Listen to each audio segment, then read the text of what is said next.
Hey guys, you want to hear a story? Yeah. All right. Well, this story goes back to when your dad, I was about 26, 27 years old. I had already graduated from culinary school. Actually, I was still in culinary school. I hadn't graduated yet. And I was a sous chef at a company named El Paso Barbecue Company. And it was out of Ahwatukee, Arizona. So I would drive there and we worked in the kitchen. In our kitchen, we had these huge, huge smokers. And the smokers were so big, they had a thing called a carousel. So basically, like that big ride that's here that you can get on that goes in a big circle.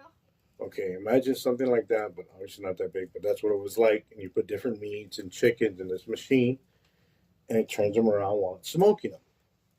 Well, during Thanksgiving, we would do smoked turkeys, and one of these big machines is in front of you of our guests. And when I mean they're big, I mean like three or four, maybe even five of people my size can fit in the smoker at once. So I have all these turkeys in there smoking during lunch, and lunch rush, which is means when we're real busy, happens, and afterwards, all of a sudden I hear some clanking, clank, clank going on. I don't know what that sound is. So I decide to open up the smoker, and lo and behold, I see the carousel, which has these long metal shells, have now fallen, and some of my turkeys are inside the smoker. So I'm like literally in the ground in the smoker, which it's a big oven. So once again, this is when your dad was a little bit didn't really think that much ahead. So this is a machine that obviously has heat in it. So I take out all the turkeys that are left on the shells. So the shells are left. I remove the metal shells, and I see the turkeys at the bottom. And at the time, turkeys are cheap. Just to let you know, turkeys are not expensive to buy. So I could have easily ordered more, maybe.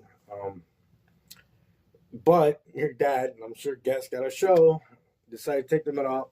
And I jumped into the smoker. I turned it off, didn't even let it cool down. I jumped right into the smoker. Full heat, and I forgot what degree it was at. It was over 100, obviously, 100 some degrees. And I jumped in there, removed the rest of the smokers that were burning my hands. Told someone to bring me a cart, like the carts you see me in, the black carts that we have in the catering company. Carts like that, and I'm throwing the turkeys on there. My cooks are like, "What?" And the general manager comes out, and he sees me in the smoker, and his eyes, he's just like, doesn't know what to do. So I jump out of the smoker, and the minute I jump out of the smoker, he kicks me out of the restaurant.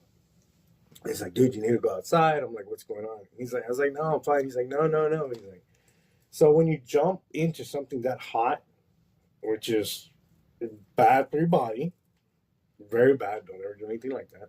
And then you jump in your air condition, you can shock your body. So I had to go outside for a bit so my body could adjust in temp. But yeah, your dad was kind of crazy when I was first a sous chef. I was real young. I was real, I'll admit, your dad was, I was pretty crazy. I didn't care.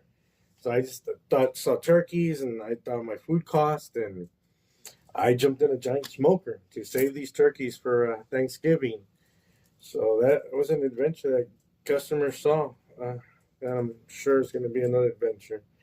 And who knows, next time, I don't know what the story will be. I mean, there's plenty of stories I can tell you.